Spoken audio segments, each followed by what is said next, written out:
Alright, yeah, I wanted to show you this military relay here. Operates on 26.5 volts DC. Made in 1970. Quality product. Products nowadays I don't believe are as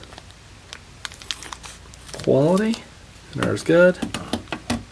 Brand new. We sell them in the sealed bag with the parts. You get 2 screws. And those appear to be lock washers. Yep, there's the factory date there. Gold-plated contacts. Made for the military. Here's this side. It says B1, A2, X1, A3 on the top. Below it says B3, X2, B2, A1 on the bottom.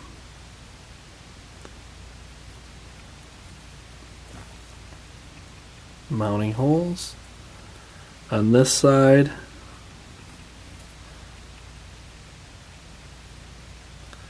pause the video if you need a second for that. I mean, quality part. You cannot go wrong. That part. It's hard to believe that the new ones like this retail from $79 to $198. Personally, I'll get this one.